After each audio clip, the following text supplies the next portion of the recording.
अल्हम्दुलिल्लाहि नहमदुहु व नस्तईनुहु व नस्तगफिरुहु व नु'मिनु बिही व नतवक्कलु अलैहि व नऊज़ु बिल्लाहि मिन शुरूरि अनफुसिना व मिन सय्यिआति अमालिना मन यहदिहिल्लाहु फला मुदिल्ल लहु व मन युद्लिल्हु फला हादिय लहु व नशहदु अन ला इलाहा इल्लल्लाह व नशहदु अन्न मुहम्मदन अब्दुहु व रसूलुहु अरसलहु बिल हक़्क़ि बशीरन व नज़ीरा अम्मा बअद फ़इन्न खैरल हदीस किताबुल्लाह व खैरल हदी हदी मुहम्मदिन सल्लल्लाहु अलैहि वसल्लम व शर्रल उमूरि मुहदसातुहा व कुल्ल मुहदसतिन बिदअह व कुल्ल बिदअतिन दलालह व कुल्ल दलालतिन फिन्नार।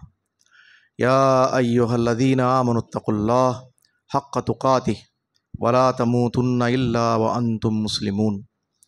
या अय्युहन्नासुत्तक़ू रब्बकुमुल्लज़ी ख़लक़कुम मिन नफ्सिन वाहिदा व ख़लक़ मिन्हा ज़ौजहा व बस्स मिन्हुमा रिजालन कसीरन व निसाअ वत्तक़ुल्लाहल्लज़ी तसाअलून बिही वल अर्हाम इन्नल्लाहा काना अलैकुम रक़ीबा। या अय्युहल्लज़ीना आमनुत्तक़ुल्लाह व क़ूलू क़ौलन सदीदा युस्लिह लकुम आमालकुम व यग़फ़िर लकुम ज़ुनूबकुम व मन युतिक़िल्लाह व रसूलहु फ़क़द फ़ाज़ फ़ौज़न अज़ीमा। फ़क़द क़ाल अल्लाहु तबारक व तआला फ़ी महकम तंज़ीलिह बाद अऊज़ु बिल्लाहि मिनश शैतानिर रजीम व वस्सा बिहा इब्राहीम बनीहि व याक़ूब या बनिय्य इन्नल्लाह अस्तफ़ा लकुमुद्दीन फ़ला तमूतुन्ना इल्ला व अंतुम मुस्लिमून। तमाम तारीफ़ें, बड़ाई, बुज़ुर्गी, अज़मत और किब्रियाई, हर क़िस्म की हम्द व सना खालिक़ कायनात, मालिक हक़ीक़ी, हम सब के आका और पालनहार, हमारे रब और मौला अल्लाह जल्ल जलालहू अम्मा नवालहू के लिए ख़ास है। कायनात का ज़र्रा ज़र्रा अल्लाह सुब्हानहू व तआला की रहमत का मोहताज है। अल्लाह ने इस कायनात को बनाया और इसके अंदर अजीब व गरीब किस्म की मखलूक़ात को वजूद बख्शा। अल्लाह ने जानदारों को बनाया, बेजानों को बनाया। जानदारों में इंसान को अशरफुल मखलूक़ात बनाया और इंसान को अल्लाह तबारक व तआला ने अम्र तकलीफ़ से मुकल्लफ़ किया, यानी अमानत के उठाने की ज़िम्मेदारी दी। जो काम दूसरे मखलूक नहीं कर सकते थे वो काम अल्लाह ने इंसानों को दिया। चूँकि इंसान जालिम है, जाहिल है, इसलिए अल्लाह ने उसकी जहालत को और जुल्म को और नाशुक्री को दूर करने के लिए पैगंबर भेजे। आदम अलैहिस्सलाम से लेकर हमारे और आपके प्यारे नबी मुहम्मदुर रसूलुल्लाह सल्लल्लाहु अलैहि वसल्लम तक पैगंबरों का एक लंबा सिलसिला अल्लाह के तरफ से मुकर्रर हुआ और उस पर पैगंबर आते गए और लोगों की रहनुमाई करते गए और लोग उससे इस्तिफ़ादा करते गए। अल्लाह उनसे राज़ी होता गया और वो लोग जो इनसे इनकार करते रहे वो अल्लाह के अज़ाब के शिकार हुए। आखिर में अल्लाह ने कुरान देकर अपने आखिरी और सबसे बड़े पैगंबर मुहम्मदुर रसूलुल्लाह सल्लल्लाहु अलैहि वसल्लम को इस कायनात का रहबर और रहनुमा बनाकर भेजा। आप सल्लल्लाहु अलैहि वसल्लम के ज़रिए से इंसानी शोबों में से जितने भी सेक्शंस हैं, हर सेक्शन ऑफ लाइफ में उसकी रहनुमाई के लिए इंतज़ाम हुआ। आप कहीं बैठकर हिसाब लगाइए, गिनती कीजिए या अपने पेपर पर लिख लीजिए कि हमारे ज़िंदगी के कौन से कॉर्नर्स हो सकते हैं, शोबे हो सकते हैं। हर शोबे में रहनुमाई अल्लाह के नबी मुहम्मदुर रसूलुल्लाह सल्लल्लाहु अलैहि वसल्लम के ज़रिए से दी गई। आपने ज़बानी तौर पर रहनुमाई दी, आपने प्रैक्टिकली रहनुमाई दी, अपनी वसीयत के ज़रिए से रहनुमाई की, अपनी नसीहत के ज़रिए से हमारी रहनुमाई की। और जब इस दुनिया से रुखसत हुए तो आप इस बात पर खुश थे। आप जब दुनिया से रुखसत हुए तो आप इस बात पर खुश थे कि अल्लाह तबारक व तआला ने जिस मकसद के लिए आपको पैगंबर बनाकर भेजा था वो मकसद पूरा हुआ, दीन मुकम्मल हो गया। दीन के अंदर कोई खामी, कोई कमजोरी, कोई वीकनेस नहीं छोड़ा गया। कोई ऐसी जगह नहीं छोड़ी गई जहां लोगों से कहा गया कि तुम इस जगह को भरते रहो। सिर्फ लोगों को कहा गया कि इस दीन की हिफाजत करना, और इस दीन की हिफाजत तुम्हारे हथियार से नहीं हो सकेगी, इस दीन की हिफाजत तुम्हारे अमल से होगी।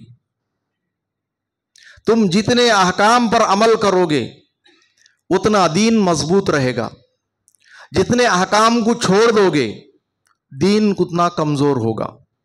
और यकीनन दुनिया एक तरफ से सफर शुरू कर चुकी है। जैसे मशरिक में सूरज अपना सफर शुरू करता है, जब मगरिब में जाने के बाद उसका दिन मुकम्मल हो जाता है, उसी तरह इस दुनिया का भी एक सफर है, वो बहुत पहले शुरू हो चुका है और हम उसके ख़त्म होने की तरफ जा रहे हैं। उसके ख़त्म होने की तरफ जा रहे हैं। एक हदीस शरीफ में नबी करीम सल्लल्लाहु अलैहि वसल्लम ने फरमाया, मेरे और क़यामत के बीच में इतना ही फासला है। अब ये दो उंगलियों के बीच में कितना लंबा फासला लाएंगे? ये ऐसे हर आदमी अपनी उंगलियों को मैक्सिमम वेट करेगा तो 3 इंच ज्यादा नहीं जाएंगे। और ये बोलकर 1400 साल पूरे हो चुके हैं और अभी भी दुनिया चल रही है। उलमा किराम इस पर फिक्र कर रहे हैं कि सरकार क्या बोलना चाहते थे, रसूल अकरम क्या मैसेज देना चाहते थे कि ये हमारे बीच में यही क़यामत और मैं इस तरह हैं। यानी हमारे दोनों के बीच में कोई पैगंबर नहीं है, किसी ने यह मतलब लिया, वो भी सही है। मैं आया तो मेरे पीछे से क़यामत आ रही है, वो कितने भी फासले पर रहे, ये मतलब भी सही है।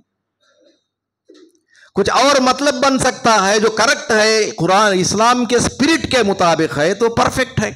और आप सब घर जाके अपने घर में बैठ के सोचिए कि इसका मतलब क्या हो सकता है, और कल आके मुझे खबर कीजिए कि मेरे पास एक नया आइडिया है, गरम गरम ताज़ा लाया हूं। तो ये अल्लाह के नबी सल्लल्लाहु अलैहि वसल्लम बोलकर 1400 साल हो गए हमारी सफ़र चल रही है और मालूम नहीं क़यामत कब आएगी। और आपने बतलाया एक दिन ज़रूर आएगा, अमानत लोगों के सीने से निकाल ली जाएगी। अब लोग कहेंगे मैं नमाजी हूँ, मैं रोज़ादार हूँ, मैं ईमानदार हूँ, मैं टाइम पे बराबर कुर्बानी करता हूँ, मैंने कई हज किए हैं, मैंने कई उम्रे पूरे किए हैं, मैंने अपने तरफ से कई लोगों को उम्रा करवा दिया है। हो सकता है ये माल की बुनियाद पर, दौलत की बुनियाद पर, ख्वाहिशात की बुनियाद पर, चाहत की बुनियाद पर, ये और फाइनल स्टेटमेंट ये कि दिखावे की बुनियाद पर हो गई। चलो, हर एक के मेयार अल्लाह के पास रहेगा, मगर अमानत आपके दिल से निकल गई तो फिर इन चीज़ों की वक़्त ख़त्म हो गई। रसूल सल्लम फरमाते हैं कि पहली चीज़ जो उठा ली जाएगी वो अमानत है, वो तो बहुत पहले जा चुकी। और हर आदमी अपने गिरेबान में नज़र डाल के देख ले, क्या मैं अमानतदार हूँ। दूसरी बात बता रहे हैं कि सबसे आखिर में जो चीज़ उठा ली जाएगी नमाज है। भाई, हमेशा हमारे बयानों में नमाज के ऊपर वज़न होता, मस्जिदें खाली हैं, मस्जिदें सफ़ खाली पड़े हुए हैं, लोग नमाज की अहमियत देते। यकीनन नमाज की अहमियत है, मगर अमानत उससे बड़ी चीज़ है, उसे इनकार नहीं कर सकते आप। तब अमानत की बात ही हम कर रहे हैं और जो आयत मैंने पढ़ी है उसी से जुड़ी हुई है। अमानत कई पहलुओं के ऊपर फैली हुई है। आपकी इल्मी अमानत हो सकती है, खुद अल्लाह उसके रसूल की बात को एग्जैक्टली जैसे आपने लिया है एग्जैक्टली वैसे ही दूसरों को पास ऑन करना भी अमानत है। पास ऑन करना भी अमानत है। अगर इस चीज़ को हमारे उलमा बहुत पहले महसूस नहीं करते तो ये बुखारी, मुस्लिम, अबू दाऊद, नसाई की जैसी बड़ी बड़ी किताबें हैं ये वजूद में नहीं आती। हर झूठे, उचक्के, बेकार, रोज लोफर आदमी की बात भी उसके अंदर मौजूद होती। और जिन लोगों ने इन बातों को अमानत के ख्याल किए बगैर किताबों को जमा किया, उसकी मिसाल देख लिए, गैर मुस्लिमों के पास बहुत सारी किताबें पड़ी हैं। और यहाँ एक और बात जोड़ना चाहता हूँ, हमारे भाइयों में भी बहुत सारे लोग जो रंग बिरंगे टोपी पहनते हैं, शमले पहनते हैं, शाल पहनते हैं, वास्कोट पहनते हैं, डोरियां डालते हैं और क्या क्या करते हैं। इनके पास वो पूरे गैर ज़रूरी चीज़ें होती हैं जो काम की सही चीज़ें नहीं होती। जिस चीज़ को अमानत के साथ, मजबूती के साथ हिफाजत करने के लिए बताया गया, उसको लोग सुन के तंग आ गए, क्योंकि वो छोटी चीज़ है, वो कम है, बस वो अमल करने की ज़रूरत है। मगर इन लोगों ने लोगों को खुश करने के लिए, किस्से कहानियां सुनाने के लिए, टाइम पास करने के लिए, अट्रैक्शन लेने के लिए, अट्रैक्ट करने के लिए, अपने की तरफ तवज्जो लेने के लिए, कुछ ना कुछ बोलने के लिए ज़ईफ़ चीज़ें, बेकार चीज़ें, मौजू चीज़ें, बनावटी चीज़ों का सहारा लिया और उम्मत के इल्म को खराब किया और बिगाड़ दिया। नतीजे में आज हम देखते हैं बहुत सारे मुसलमान भाई सही हदीसों से, सही इल्म से, सही मालूमात से, सही अमल से कोरे रह गए। तो ये अमानत इल्म की थी, वहाँ खसारा हुआ, नुकसान हुआ। और दूसरी चीज़, माल के मारे में भी अमानत का मामला है। माल का अमानत, खूबसूरत वाक़यात अहादीस में मिलते हैं। लोग कर्ज लेते हैं, वापस नहीं देते। एक वाक़या हदीस में इस तरह आया है, नबी करीम सल्लल्लाहु अलैहि वसल्लम फरमाते हैं, एक साहब तिजारत पर गए, वहाँ जाने के बाद उनको खसारा हुआ, पैसा लुट गया, पैसे की ज़रूरत थी। उन्होंने उस इलाक़े के एक बड़े आदमी के पास जाकर कहा कि मैं फ़लाँ जगह का बड़ा ताजिर हूँ, मेरा भी एक स्टैंडर्ड है, मैं ऐसा वैसा आदमी नहीं हूँ, मोतबर आदमी हूँ, आप मुझे इतना पैसा ख़र्च दीजिए, उसको वापस देने का काम मेरा। यहाँ इस बस्ती में कोई मेरे को नहीं जानता, कोई नहीं जानता। तो वो आदमी इनकी बातों को भरोसा करके पैसा दिया। वो आदमी उस पैसे के ज़रिए से अपने मकान को पहुंच गया।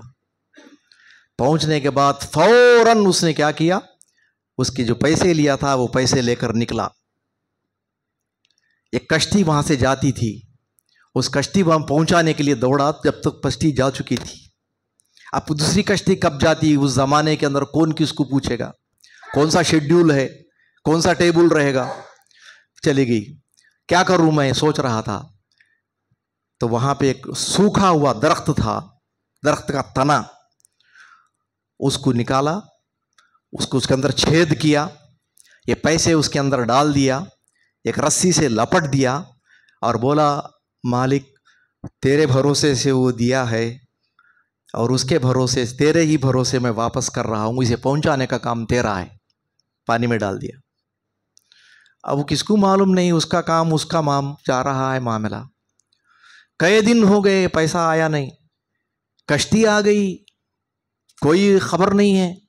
लोग उतर कर किसका वो अपना लगेज लेके चले जा रहे हैं, भाई फलाना आदमी कोई मिला का, नहीं मिला भाई, चल रहा है मामला। फिर उसके बाद वो आदमी अपने बहुत तंग आया, पैसे की उसकी सख्त ज़रूरत पड़ गई थी।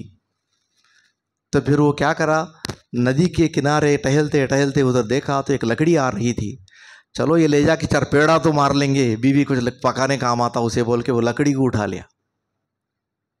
लकड़ी के घर को ले जाके खोला, उसके ऊपर कुल्हाड़ी मारा तो पूरे पैसे बाहर निकले और चिट्ठी भी बाहर निकली, भाई तुम्हारे पैसे अमानत के, कश्ती मिस हो गई थी, मैं अल्लाह के हवाले कर दिया हूँ। वो सब दिल की सफाई थी, अल्लाह पर भरोसा था, अल्लाह ने उस अमानतदारी को उस जगह के अंदर पूरा करवा दिया। कितनी बेहतरीन बात हमें बताई जा रही है कि माल के मामले में अमानतदारी एक बेहतरीन चीज़ हो सकती है। और तीसरी चीज़ अमानतदारी की, दीन की। वहाँ जो आयत मैंने पढ़ी है उसके अंदर अल्लाह बता रहा है वस्सा बिहा इब्राहीम बनीहि व याकूब, इब्राहीम और याकूब, इब्राहीम के पोते याकूब हैं, बेटे नहीं। इब्राहीम के 2 बेटे और 3 बेटों का जिक्र आता है।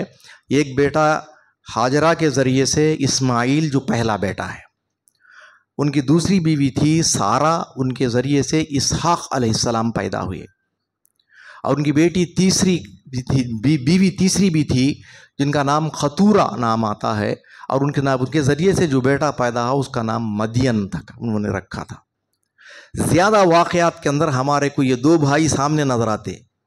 एक हाजरा का बेटा इस्माइल जो जमजम उनके पैरों के तरह निकला था, और उनके ख़ानदान से हमारे और आपके प्यारे नबी मोहम्मद सल्लल्लाहु अलैहि वसल्लम पैदा हुए। और सारा के पेट से जो बच्चा पैदा हुआ उसका नाम इसहाक़ था। उनके ख़ानदान के अंदर याकूब अलैहिस्सलाम, फिर उनके बेटे जो है यूसुफ़ अलैहिस्सलाम, फिर उनका ख़ानदान के अंदर जो जो लोग पैगम्बरी के काबिल थे उनमें मूसा अलैहिस्सलाम, हारून अलैहिस्सलाम, अय्यूब अलैहिस्सलाम आते चले गए, यहाँ तक कि दाऊद अलैहिस्सलाम और जो है सुलेमान अलैहिस्सलाम, फिर ईसा अलैहिस्सलाम उनके एंडिंग पॉइंट थे, उनके सिलसिले में लंबे थे। खैर ये सिलसिला लंबा था। या ये बड़े लोग दीनी मामले के अंदर बात आई तो सूरह बकरा में अल्लाह बता रहा है जब मौत आनी है तो आनी ज़रूरी है, क्योंकि थोड़े इब्तिदा में मैंने बताया था अल्लाह ने इंसान को मखलूक़ात के अंदर अफजल बताया, मगर ये खुसूसियत हर जानदार के साथ रखा, हर जानदार के साथ खुसूसियत रखा। वह खुसूसियत यह है पानी और हवा के साथ उसकी ज़िंदगी है। किसके साथ? पानी और हवा के साथ। दरख्त है, पानी के बगैर मर जाते तो वो जानदार है। चरिंदे परिंदे जो भी हैं पानी के मोहताज हैं तो वो लोग, इंसान भी ऐसा ही मामला है, वो ख़त्म हो जाते उस तरह। मगर अल्लाह अपने आप को अलग रखा क्योंकि अल्लाह भी जानदार है। अल्लाह अल हय्युल क़य्यूम अपने आप को रखा नाम, अल हय्युल क़य्यूम, वो हमेशा ज़िंदा रहने वाला है। उससे पहले कोई नहीं था, बाद में कोई नहीं है। इस वजह से उसे खाने की, पीने की, सोने की और दूसरी ज़रूरतें जो इंसानों की वो नहीं होती। उसे सबसे अपने आप को अलग कर लिया क्योंकि वो खालिक है। जब ये बात हुई तो दीन की बात ये करते हुए इब्राहीम को पैगंबर बनाकर भेजा। तो इब्राहीम अपने मौत के वक्त में, याकूब अपने मौत के वक्त में अपने बच्चों को इकट्ठा करके नसीहत करते हैं, वस्सा बिहा इब्राहीम बनी व याकूब या बनी इन्नल्लाह अस्तफ़ा लकुमुद्दीन, आए मेरे बच्चों अल्लाह ने तुम्हारे लिए एक दीन पसंद किया है, तुम उस दीन के ऊपर चलते रहना। हमारी नसीहत यही है, हमारी वसीयत यही है। यहाँ एक और बात जोड़ना चाहता हूँ। वसीयत का लफ्ज़ जब हमारे पास आता है तो हम आम तौर पर माशरे के अंदर कई माने लेते हैं। उनमें से एक माना यह है कि आदमी मरने से पहले अपने रिश्तेदारों को कुछ लास्ट वर्ड्स बोल देता है। मैं मर गया तो ले जाके मेरे फलान गांव के अंदर फलाने कोने में हमारे बुज़ुर्ग लोग हैं, उन वहाँ कॉर्नर में दफनाना। या ये कहता कि मैं मर गया तो फलां आदमी के पास मेरे लिए खुसूसी जनाजे के पैसे छुपा के रखा हूँ, वो पैसे लाके मेरे जनाजे के इंतज़ाम करना। या मैं मर गया तो ये फलाना मौलाना से मुझे बहुत एतकाद है, वो मौलाना मेरी नमाज पढ़ाना। कुछ लोग अजीब गरीब करते हैं। तो ये वसीयत ये भी दाखिल है। मरने से पहले कहते हैं कोई आदमी अपने बच्चों से, बेटा मेरा इतना माल उठा के मैं फ़लाँ फ़लाँ फ़लाँ लोगों के लिए कर दिया हूँ, किसी मदरसे के नाम कर दिया हूँ, यतीमों के नाम कर दिया हूँ, बेवाओं के नाम कर दिया हूँ, किसी मस्जिद की प्रॉपर्टी के लिए कर दिया हूँ, वगैरह वगैरह। ये वसीयत कहलाती है। और वसीयत के अंदर जो है 1/3 से ज़्यादा नहीं कर सकता। 3 लाख रुपए है तो उनमें से 1 लाख ही वो दे सकता है, बकिया 2 लाख उनके बच्चों के साथ ब्याना ज़रूरी है।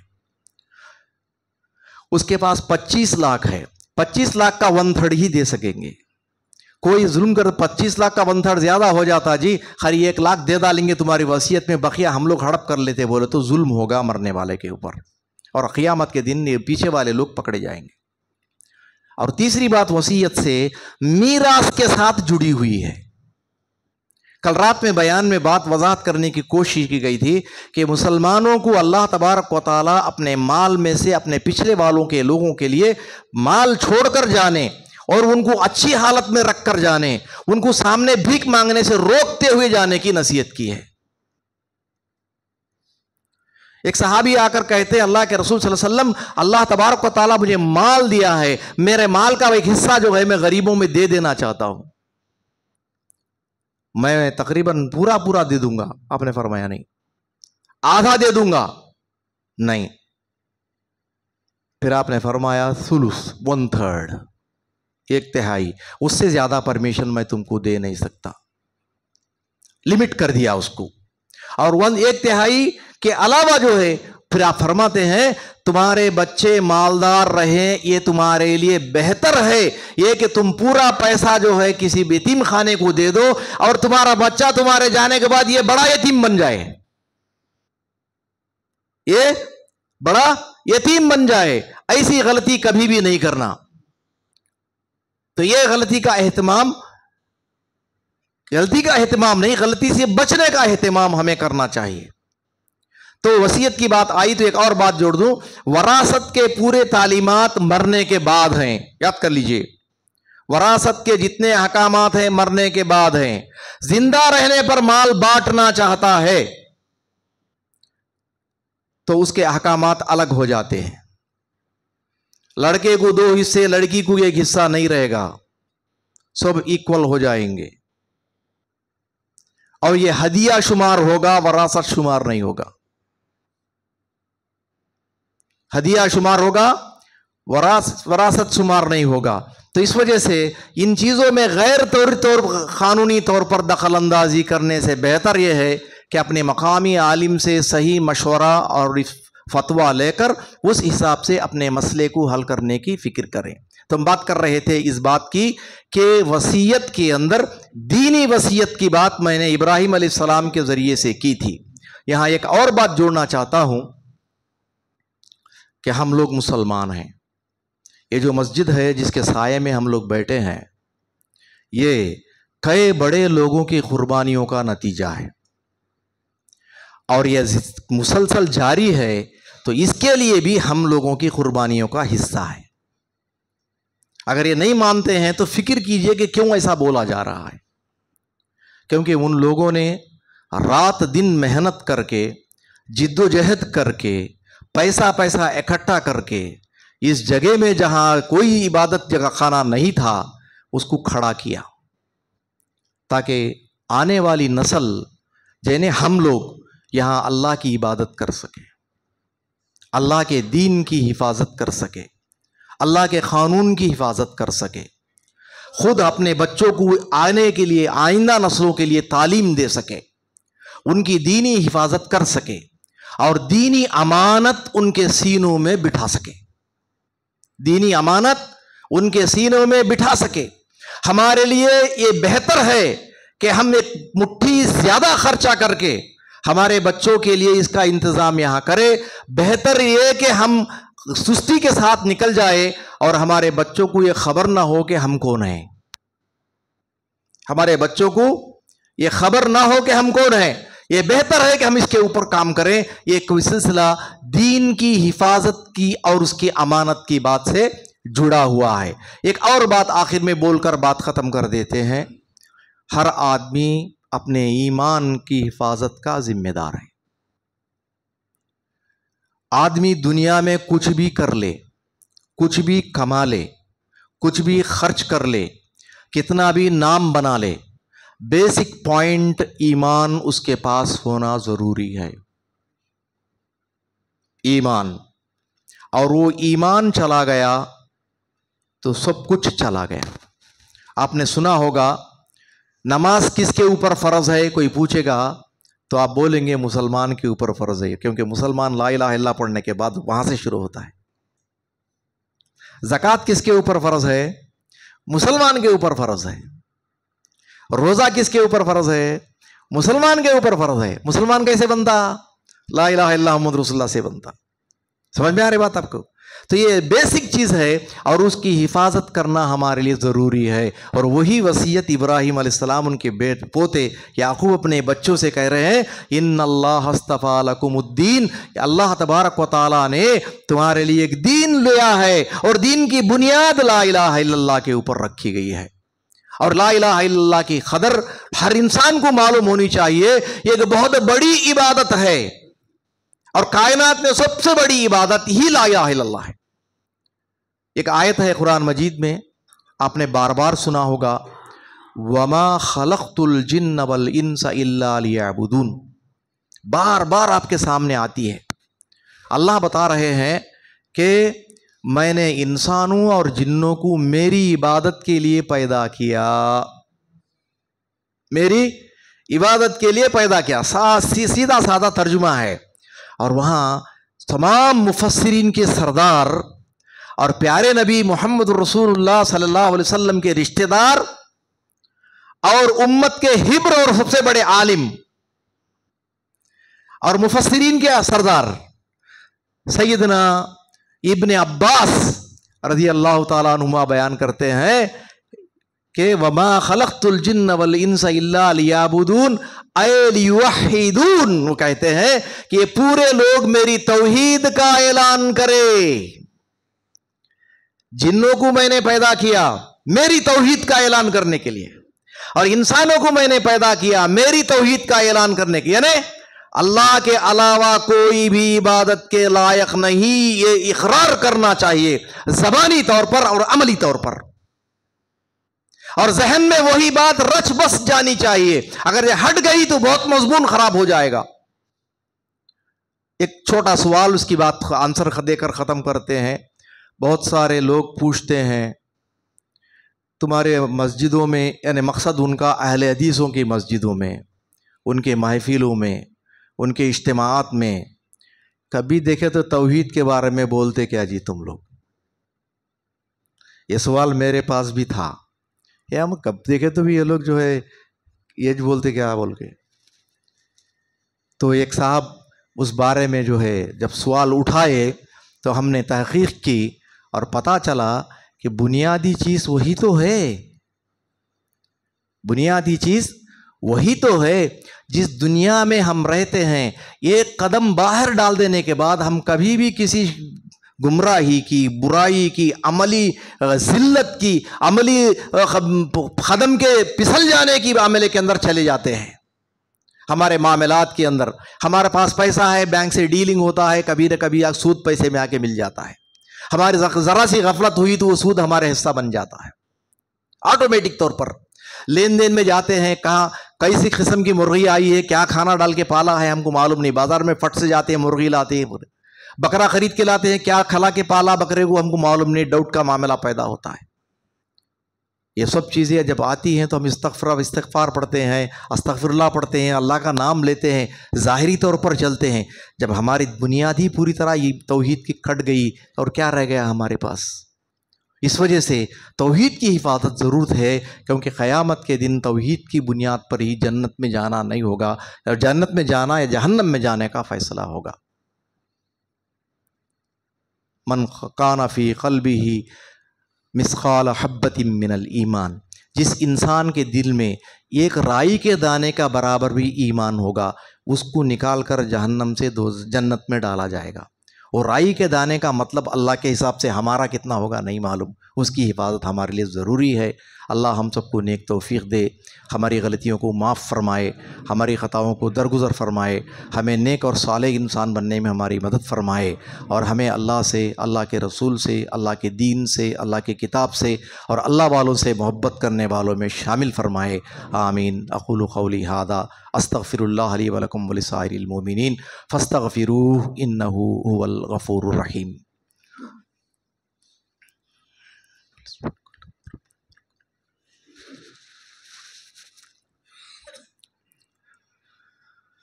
अल्हम्दुलिल्लाहि रब्बिल आलमीन वस्सलातु वस्सलामु अला सय्यिदिल मुरसलीन व अला आलिहि व अस्हाबिहि अजमाइन व मन तबिअहुम बिइहसान इला यौमिद्दीन। इन्नल्लाह व मलाइकतहु युसल्लूना अलन नबी या अय्युहल्लज़ीना आमनू सल्लु अलैहि व सल्लिमू तस्लीमा।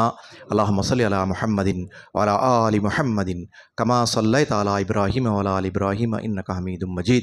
अल्लाहुम्मा बारिक अला मुहम्मदिन व अला आलि मुहम्मदिन कमा बारकता अला इब्राहीम व अला आलि इब्राहीम इन्नका हमीदुम मजीद। व सल्लि अला जमीइल अंबियाइ वल मुरसलीन व अला सहाबति रिज़वानुल्लाहि तआला अलैहिम अजमाइन व अला ताबीन व अला इबादिल्लाहिस सालिहीन। अल्लाहुम्मा अंसुर मन नसर दीन मुहम्मदिन सल्लल्लाहु अलैहि वसल्लम वजअलना मिनहुम। अल्लाहुम्मा ख़ज़ुल मन ख़ज़ल दीन मुहम्मदिन सल्लल्लाहु अलैहि वसल्लम वला तजअलना मिनहुम। रब्बना आतिना फ़िद दुनिया हसनतम व फ़िल आखिरति हसनतम व क़िना अज़ाबन्नार।